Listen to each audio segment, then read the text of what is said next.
Hello friends, இன்றைக்கி நம்ம சேனலில் பார்க்க போகிற ரெசிபி ரசம். எல்லாம் ரசமானு கேட்பாங்க. ரசம் வைக்கிறது சிம்பிள் கிடையாதுங்க, எல்லாருக்கும் பர்ஃபெக்டாக வராது. ஒரு நாளைக்கு ஒரு டேஸ்ட்டில் வரும். பர்ஃபெக்டாக ரசம் வைக்கிறதுக்கு இந்த மெஷர்மெண்ட்டை ஃபாலோ பண்ணிக்கோங்க. ஃப்ரெண்ட்ஸ், என் சேனலை சப்ஸ்கிரைப் பண்ணலைன்னா சப்ஸ்கிரைப் பண்ணிக்கோங்க. ரசம் செய்கிறதுக்கு ஃபஸ்ட்டு புளியை நல்லா கரைச்சி எடுத்துக்கலாம். இன்றைக்கி நான் 2 பேருக்கு தான் ரசம் செய்ய போகிறேன். புளியோட புளிப்புக்கு தகுந்தா போல் நம்ம புளியை கூட்டி குறைச்சி எடுத்துக்கலாம். இதை நல்லா நம்ம கரைச்சி எடுத்துப்போம். இதில் நமக்கு அந்த கசடு எதுவுமே தங்காமல் அது எல்லாத்தையும் தனியாக ஃபஸ்ட் நம்ம எடுத்து புழிஞ்சு வச்சிடலாம். புளி கரைசல் ரெடி. நாட்டு தக்காளி நல்ல பழமாக இருக்குது, அதை எடுத்துகிட்ருக்கேன். மேல் பாகத்தையும் கட் பண்ணிவிட்டு நடுவில் இருக்கிற ஒயிட்டாக இருக்கிற தண்டை ரசத்தில் போட வேண்டாம், கட் பண்ணி எடுத்துடலாம். பழுத்த தக்காளி எடுத்து ரசம் செஞ்சால் தான் ரசம் நல்லா டேஸ்ட்டாக இருக்கும். இது தேவையான சைஸில் கட் பண்ணி இந்த பாத்திரத்தில் போட்டுக்கலாம். கொத்தமல்லி தண்டை போட்டுப்போம்.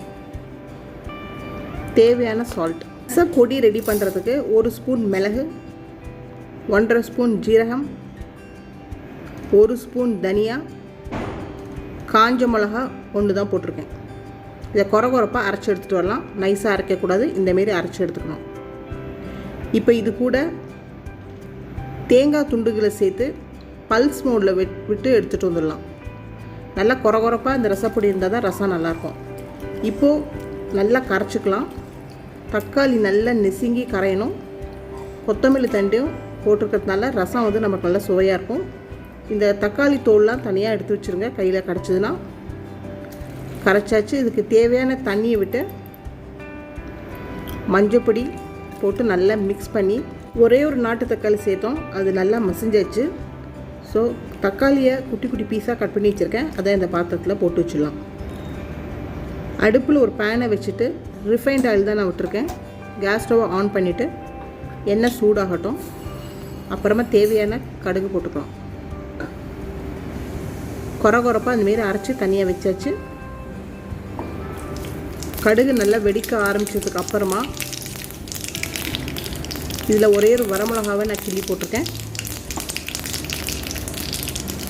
இப்போ இதில் நம்ம பொடிச்சு வச்ச பொடியை போட்டுலாம். கடுகு பாதி வெடிச்சதுக்கப்புறமா ரொம்ப நேரம் வறுக்கக்கூடாது. பொடியை வறுத்தோன்னா டேஸ்ட்டு மாறுது ரசத்துக்கு. இப்போ இந்த பேனை இறக்கி வச்சுட்டு ரச பாத்திரத்தை வச்சு ஒரே ஒரு பச்சை மிளகாவை 2ஆக கட் பண்ணி போட்டிருக்கேன், ஜஸ்ட்டு ஃப்ளேவருக்கு. பெருங்காய பொடியை கொஞ்சமாக போட்டுக்கலாம், நிறைய போட்டால் கசந்துடும். இப்போ வறுத்த பொடியை இந்த பாத்திரத்தில் போட்டுடலாம். இன்ஸ்டண்ட்டாக டக்குன்னு செய்யக்கூடிய ரசம் இது. தேங்காய் வறுத்து போட்டதுனால இந்த ரசம் வந்து ஹோட்டல் ரசம் மாதிரி இருக்கும்.